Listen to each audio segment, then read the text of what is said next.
Welcome everybody to our session, Empowering Citizen Lake Stewardship in the Northern Highlands Ecological Landscape. I'm Diane Dalton. I'm going to be your moderator for this session. And before we get started, I just want to give you a few housekeeping details. On the bottom of your screen, you'll see a little chat button. You can use that chat button to enter your questions or comments. And at the end of the talk, I will share those with our presenters, and we can use the remaining time. We'll try to answer as many questions as we can. Also, I want to remind you that this session is being recorded. So don't forget to type your questions into the chat box. We'll also possibly be entering supplemental information there if people are interested in links or some other information as we go along. We're going to ask everyone to wait until the end of the session. So we'll deal with the questions at the end of the talk, and we'll try to accommodate as many as we can. With that, it's my pleasure to introduce Mike Meyer, owner and manager of Nova Ecological Services, and also Jim Kreitlow, his colleague, also with Nova Ecological Services. Mike and Jim work together to provide consultation for lake associations and property owners in Vilas, Oneida, Iron, and Forest counties. Before founding Nova Ecological Services, Mike worked as research scientist for the Wisconsin DNR for 25 years. His work over those years has focused on wildlife toxicology, shoreland habitat restoration, and climate change impacts in northern Wisconsin. Mike is a board member of Wisconsin Green Fire and a longstanding member of the Wildlife Society. Jim Kreitlow worked as water resource biologist for the Bureau of Watershed Management with the Wisconsin DNR for 31 years, specializing in watershed planning and lake and river management. His expertise in phycology, not to be confused with psychology, although there might have been a little of that as well, has made him the northern go-to guy for water clarity problems caused by algae. With that, I'm going to turn it over to Mike and Jim. Thank you, Anne. Thank you. Welcome. So we're going to kind of do a tag team here. I'm going to present two projects to you folks, and these projects have been designed to empower lake associations and property owners to take on the task of lake protection in the era of a reduction in shoreline regulation at the local and state level. We think it's important for lake associations and property owners to have the tools they need to ensure that their lake water quality and property values are protected going forward.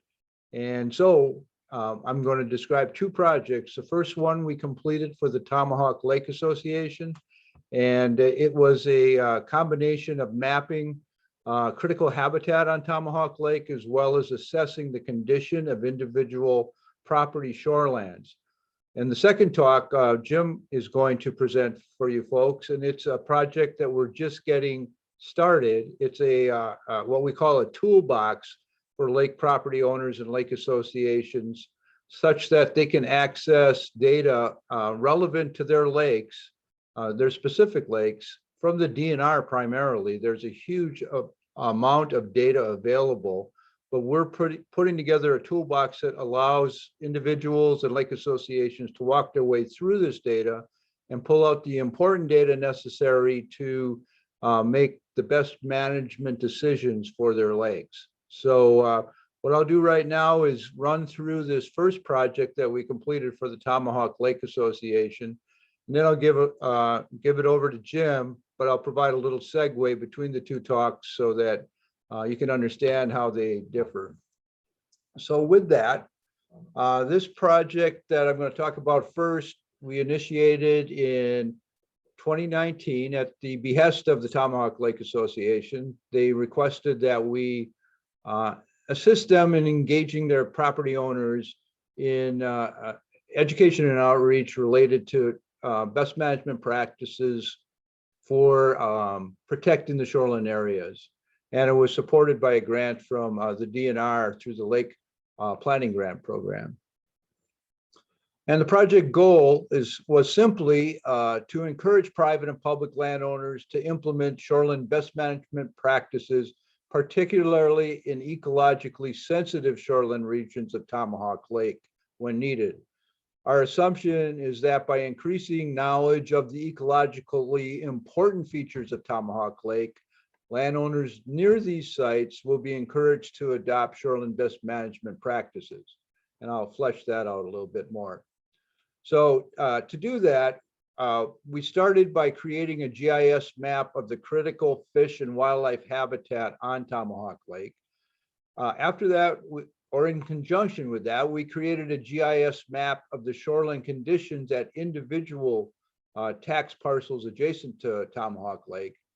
And then we used these GIS maps to identify properties with surface water runoff, erosion, or habitat loss that we assessed during our surveys to target our education and outreach efforts to promote best management practices.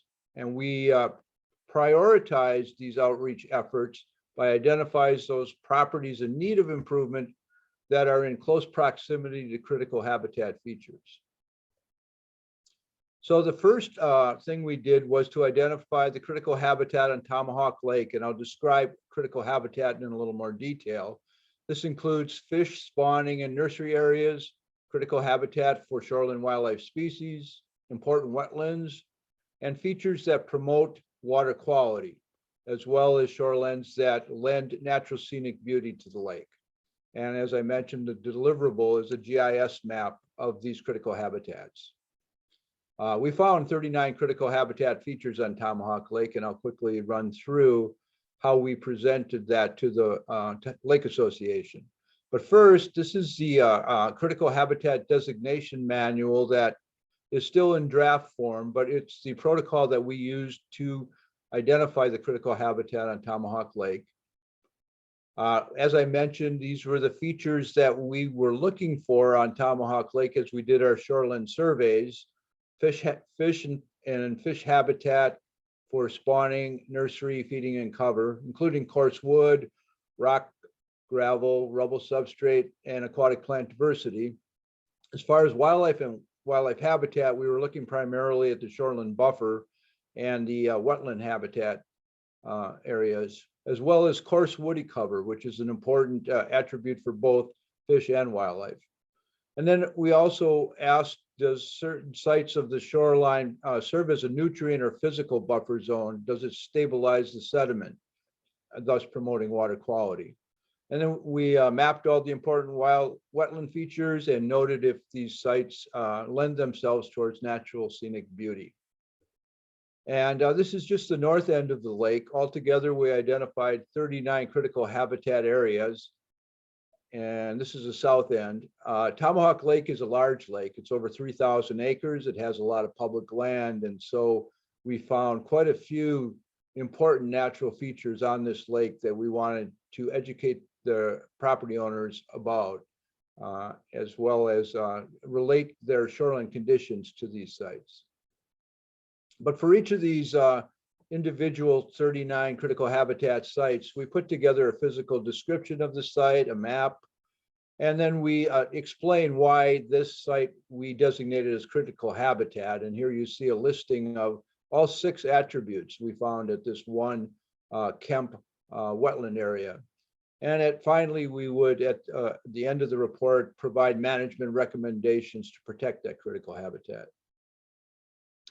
We also use GPS to create waypoints for all coarse wood on the Tomahawk Lake. Like I said, it's important for fish and wildlife habitat.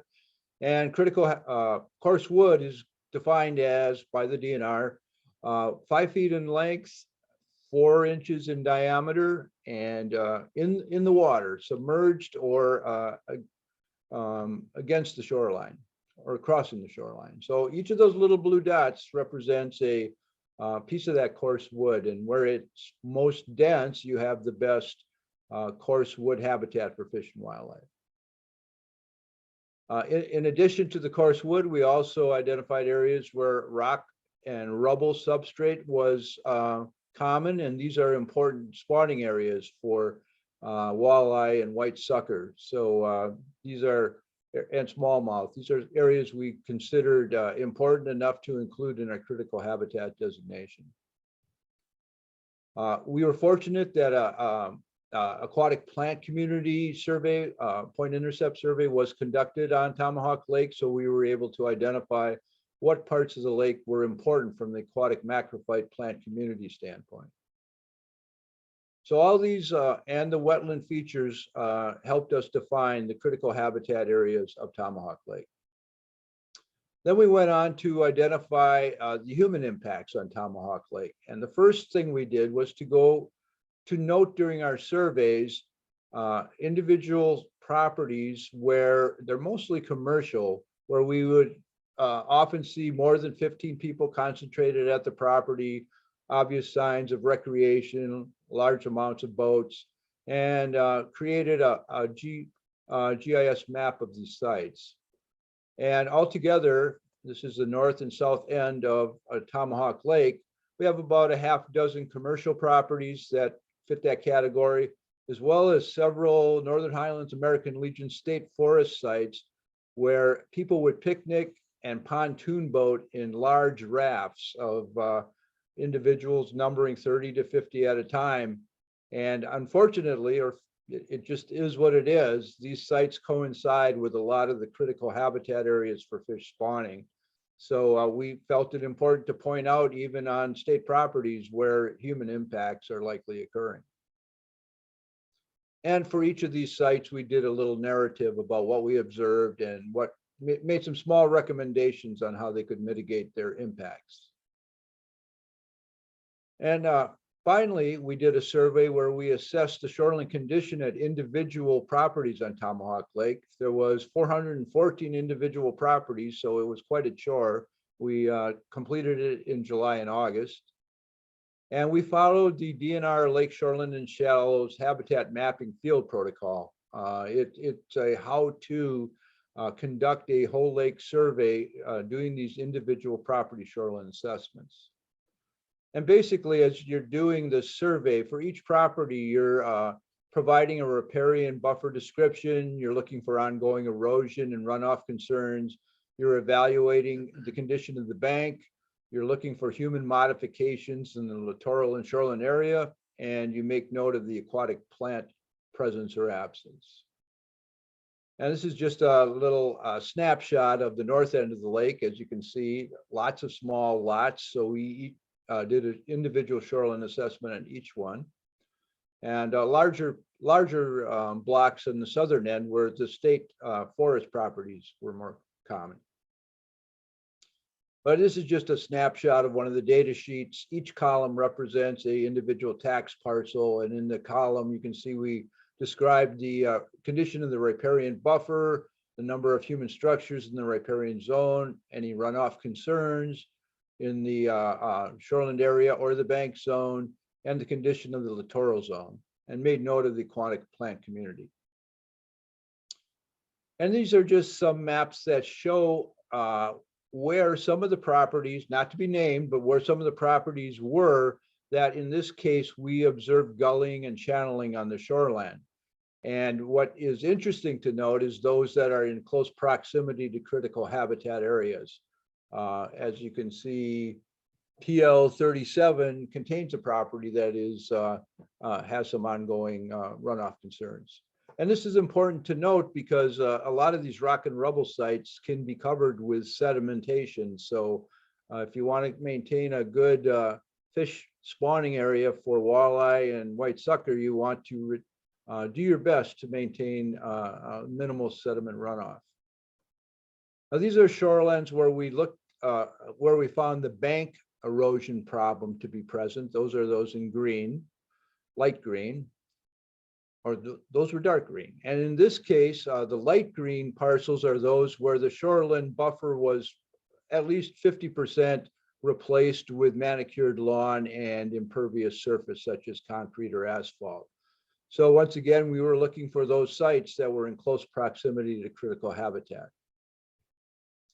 And so we overlaid the two, the shoreline assessment and the critical habitat, and we drilled down to the individual critical habitat sites and identified which properties in close proximity are impaired from the standpoint of buffer condition or sedimentation and surface runoff. And these were the ones that we recommended to the Lake Association their education and outreach program targets. This is another view at the south end of the lake. Notice LT 63 on the mid right side there. That's a state parcel. That's one of these sites where there's a lot of pontoon boats and picnicking going on. So there's a channeling and gullying and a lot of sediment runoff. And unfortunately, it's right across a great fish spawning area where there's a lot of coarse wood and rock and rubble. So making it a point to let the state managers know as well as the property owners where these conditions exist. Now, because these are all linked to the county zoning and tax assessment offices, you can identify the individual property owners with these impairments for your education and outreach efforts. And we provided a list of recommendations to the Lake Association for use of the report. And at this present time, they are sharing our project with the Lake Association members, and they're rolling out their education and outreach program to the individual properties. So that's one illustration of how we're trying to gear up an individual lake association with information about their lakes to take to the property owners with the overall goal of enlisting them in activities that'll safeguard lake water quality and their property values. Now, this is more of an active type of a project. We were on the ground, we were assessing shorelands. The next project I'm going to introduce you to is one that I'm working with. There's another slide like this at the end if you have questions that you'd like to address to us outside of this workshop. But this next project that Jim's going to talk to you about is what we're calling our Northern Highlands Lake User Toolbox project. And Wisconsin Green Fire came to us, they had a grant, and they wanted to find a way to arm lake associations with all the data that they need to make the proper management decisions about which way to go with lake planning for their lakes. If they're completely new to the lake planning program and they're coming to the table, where do they start? So what we're coming up with is a means for the individual lake associations to learn as much about what is known about their lake, and that'll, we hope, guide them towards making decisions about what types of planning and management approaches they need to take. So with that as a opening, I'm going to turn this over to Jim, and he'll walk you through this project, which, as I mentioned at the onset, is we're still developing it.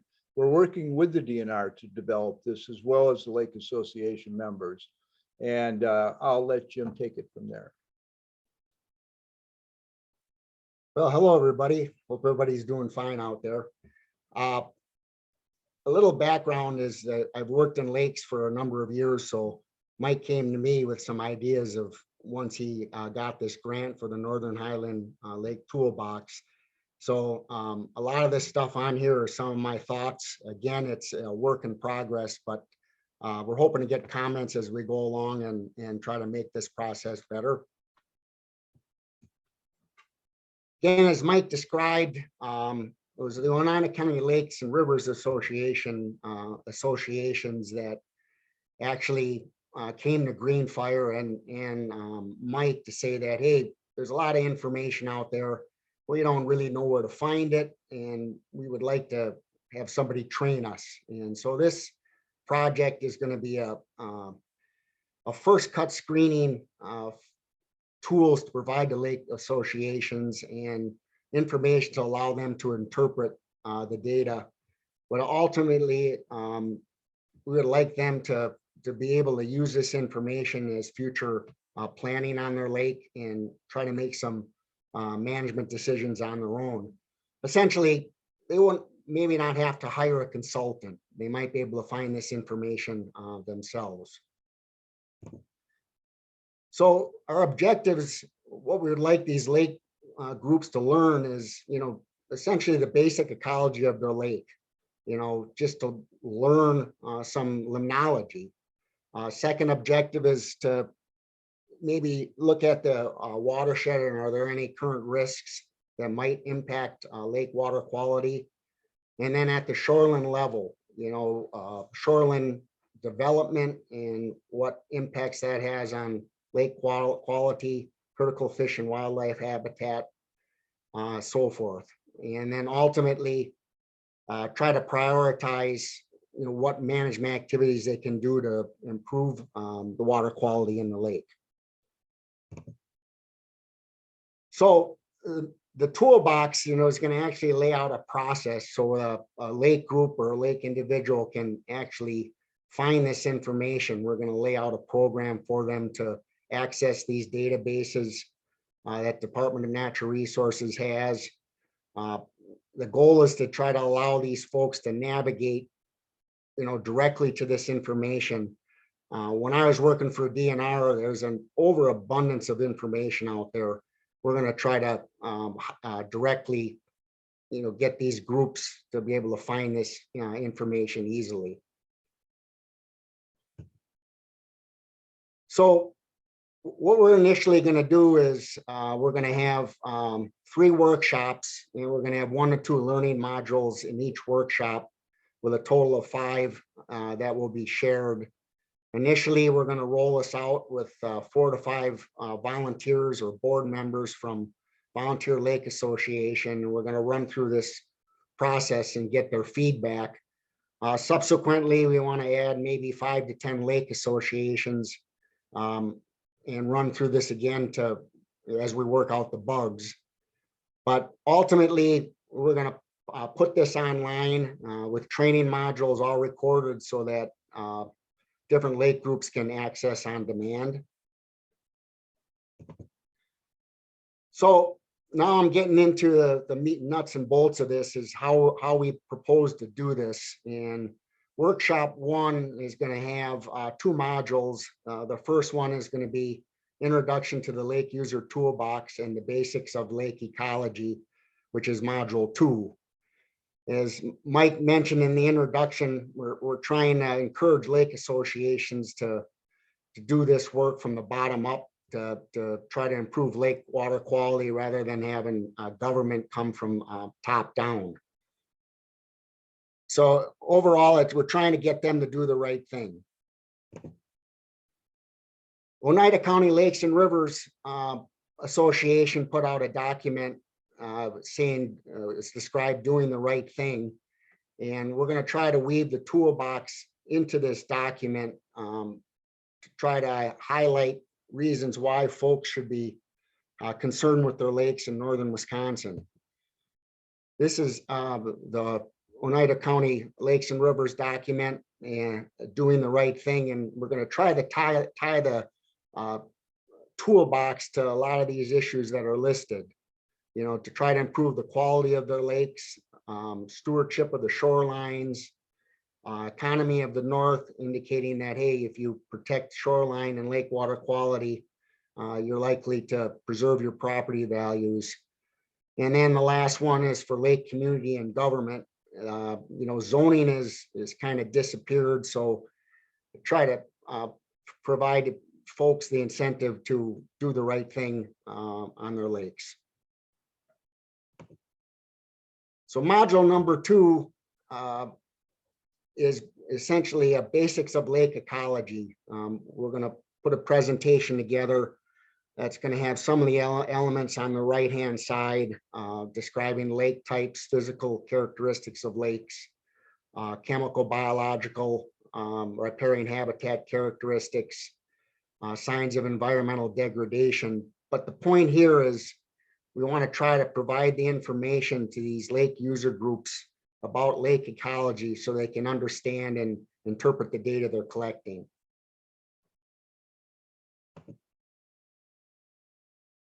So the workshop 2 is going to have 2 modules. The first module, or module number 3, is what data should I be collecting for their lake as they go through this exercise. And then module 4 is going to be the methods or a worksheet that we're going to develop for data acquisition. So as far as data collection, what I thought would be useful for lakes lake groups as a gathering data is to actually use the data sheet provided in the Surface Water Grant Program application and grant guidance, which lays out a data gap analysis. So right now, what we propose is all the information that we have listed here is what we're going to direct these lake user groups to find about their lake. They may not find it all, but quite a bit of it is there. I did run through a number of different lakes, and quite a bit of this information is available. So module 4, we're going to actually put together a data sheet, and it's patterned again after the data gap analysis, but this is the information that we're going to be looking at and that folks are going to be collecting and actually filling in a data sheet as they go through the on-site websites to gather the information.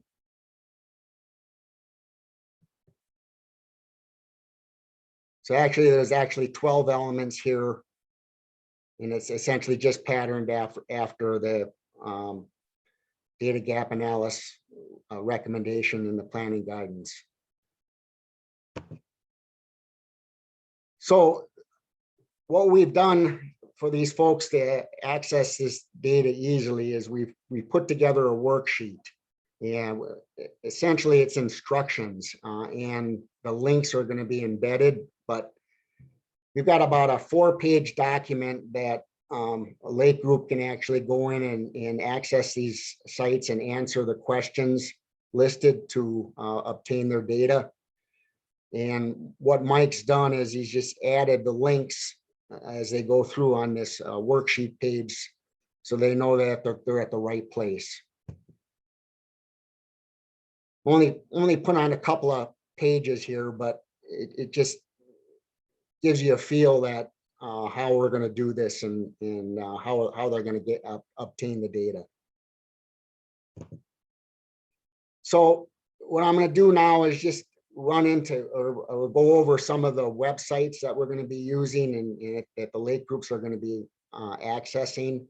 The first one is the Wisconsin DNR Lakes page. So they'll actually be able to go in here and type in their name of their lake, the county they're allowed located in, and actually do a data search. And when they enter, Tomahawk Lake will come up, and over the top, you'll see overview, map, facts and figures, and more. This is kind of a starting point where they can start to obtain their data. And there's various information about the fishery and different things here that allows them to fill out their data sheet. Facts and figures, it pulls up some basic information on their lake and type of lake that it is and some statistics about it. Again, allowing them to gain access to this information. Also, I note that there's information on invasive species located within their lake, which is also part of some of the questions we'll be asking them as they obtain their data. On the More page, lists all kinds of other information they can get access to, whether there's been any fish survey reports, but probably the most important aspect on this page is the water quality reports and data. If they click that link, it'll take it right to the Citizen Lakes monitoring page, and it'll list all the information that's been collected under this example is Tomahawk Lake. So they can get a lot of the information on water chemistry, trophic state index, etc. Another viewer that we'll be using is a surface water data viewer. And what's valuable about this site is that, again, you can use the interactive link and click on it and bring up the lake that you're wanting to access information on. This is Tomahawk Lake, and once you're in the surface water data viewer, you just click on Tomahawk Lake, and it'll start pulling up additional information about it. And again, if you look, you'll see overview, conditions, goals, a lot of different tabs where they can pull up information to get the information that they need. Under ecosystem challenges, what that allows folks is to gain information about where Tomahawk Lake is located and what watershed and what some of the primary land uses are. Gives them a feel to whether or not they may have some water quality problems in their watershed or not. Under the conditions tab, again, it'll pull up any other data that's associated with Lake Tomahawk as far as any other plans, etc. And this is available for all lakes that have had work done on them. Another feature of the website page is that you're able to create maps, and this map shows all the wetlands around the lake, and then you might want to consider lake associations, consider reviewing that for critical habitat areas they might want to protect in the future. The surface water data viewer also allows you to gain access to public lands. So you can find whether or not there's any state or federal lands that might determine if you have any protected shorelands that might be natural. Again, would point you towards the critical habitat and or critical shorelands that you might want to protect. And another feature that you can get to is the assessments and impairments, where part of the information that the lake groups will be collecting is whether or not their lake is impaired or not. But in this website, you can actually zoom out and find out whether or not there are any impaired waters in the area, or if your lake is impaired. And what I mean by impaired is whether or not the lake has any water quality standard violations, such as total phosphorus concentration, dissolved oxygen, or fish health advisory. Another link is the lake's AIS data viewer. And in that site, lake associations can find out whether or not any shoreline evaluation work has been done. We did this on Lake Tomahawk, and there's not a lot of lakes that have had this work done, but there are a few. So some folks can access this data if your lake has had a shoreline evaluation conducted. And this last one shows the satellite derived water clarity. If there's no information or water chemistry on a lake, oftentimes you can find clarity and information from this website to describe some indication of what the water quality is. So after the lake groups have obtained all this information, we're going to have a workshop 3, and it's going to be using this data to chart a course. Now, this part of the project that we're working on is probably the least developed. We still need to work with DNR a little bit more on what the potential outcomes would be, and what direction we want to point these lake groups after they've collected their information. But potential outcomes would be, again, they might find out that they need to collect more information. They might want to enter the Citizens Lake Monitoring Program. They might want to have a PI survey conducted on their lake or shoreline evaluation. You know, there might be some lakes out there that do have some watershed problems or invasive species, something where they might require a comprehensive management plan if there's any management that they need to do as far as chemical treatments, etc. And the third one is focused management planning. And I think a majority of the lakes up in the headwaters area will probably fit this. where they don't have a large problem in the watershed because most of them are going to be headwater lakes, but yet there might be some issues on the lake as far as plant management or shoreland development that they might want to take a look at. So that might be a lake protection focus. And there may be lakes out there that may not need a plan. They might be eligible to just get into the Healthy Lakes program. But as I mentioned earlier, this is where we need to do a little bit more work.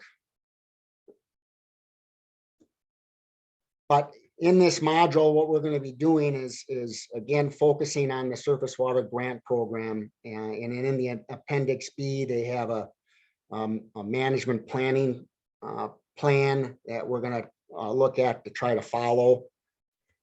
And I won't get into a lot of detail here, but if you look across the top, this is kind of what we're going to be looking at. We're going to try to get these lake groups to do the first two, the planning needs assessment and data gap analysis, to try to determine whether or not they need a comprehensive management plan or not.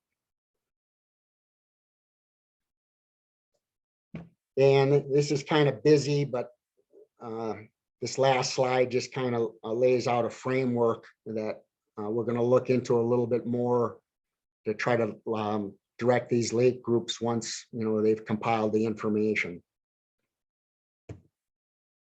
But again, it's a work in progress, and it's something that we're trying to put together, that a lake association that's new to this, or even just an individual, where they can have a process where they can go out and obtain their information, essentially with a process that we're going to lay out for them that allows them to gain access to the DNR websites in an orderly fashion and find this information without having to search all over.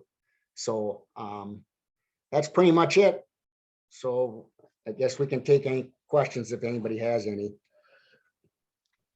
So again, thanks, guys. If anyone does have questions, just a reminder to throw those into the little chat box. It should be at the lower portion of your screen. I haven't seen any yet. We've got a few people maybe wondering this or that. So this is your chance to hop on it.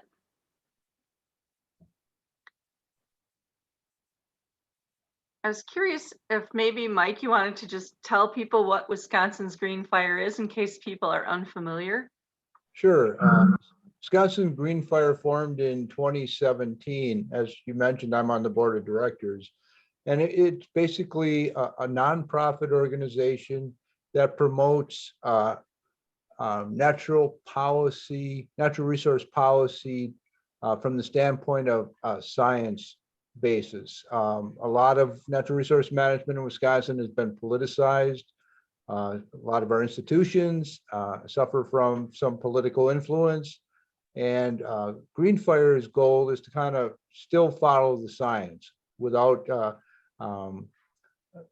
pretty much taking a side one way or the other on the issues, other than following the best professional guidance or what the science says when developing natural resource policy. We're active right now in making recommendations on clean energy for Wisconsin, the wolf hunt for 2021 for the fall. We've weighed into that with our recommendations. A lot of issues that the citizens of the state may find have been complicated by politics. We're trying to provide, just drill down to the science. What does the science say? What do the professional managers say about these issues? And we put out white papers and make testimony at legislative hearings. There's over 400 of us now. Many or most are retired natural resource professionals. So amongst our ranks are some of the best folks in all of these natural resource areas, many with over 30 years of experience. So right now, as I mentioned, we started in 2017. We're going into our 5th year. Membership's over 400, and we're based out of Madison and northern Wisconsin. So if you have an interest in learning more, there's a website and a Facebook site. It's Wisconsin's Green Fire. And we're always looking for new members. And the website has a lot of drop-down menus where you can learn about what we do, who the members are, how you can join, what you can actually become engaged in through working groups. If you have a professional interest in some aspects of natural resources, we have 9 working groups ranging from wildlife management, fisheries management to lakes and climate change. You can look at our menu of working groups and sign up to be a participant. So that is the overview of the Green Fire Group. And I encourage you to just Google Wisconsin's Green Fire and learn a lot more, because it's a very active group. We're making a difference and we're growing. So I'm kind of pitching it, but it's definitely worth taking a look at. Thanks, Mike. I don't have any questions yet. We have about 10 minutes or so remaining. If people, this might be a good chance for you to pick some expert with 30 years or so of experience's brains, Dr. Mikey and Mr. Jim. Questions, anybody? I don't see any, but maybe it's just that time of the day when everybody's fried and it's beautiful out. Could be. I'll just give this a couple more minutes and see if anyone has any last minute comments or questions. But I do want to thank Mike and Jim for taking the time to give us this wonderful breath of experience and kind of breath of fresh air, how we're kind of strategizing to help landowners get together and do some of the work instead of having to hire a consultant. And sometimes I think that can be a bit overwhelming for people. So this will be a great thing to follow and see how the toolbox works. I'm excited. If anyone wants to use the reaction buttons, that's how we're these days when we can't see each other in person, or hopefully that will change next year. But there's a reaction button that you can do the thumbs up, or you can just give it a like wahoo, or lots of different emoticons. But we definitely want to thank you guys for helping out and showing us all your dreams here and how this is going to help make a difference. Also want to help thank all of our sponsors who support the conference. Obviously, we couldn't do it without you, and you know who you are. We do have a page that we'll list at the end of the talk here, all of our sponsors. So thank you so much to all of the sponsors with whom we couldn't make this possible.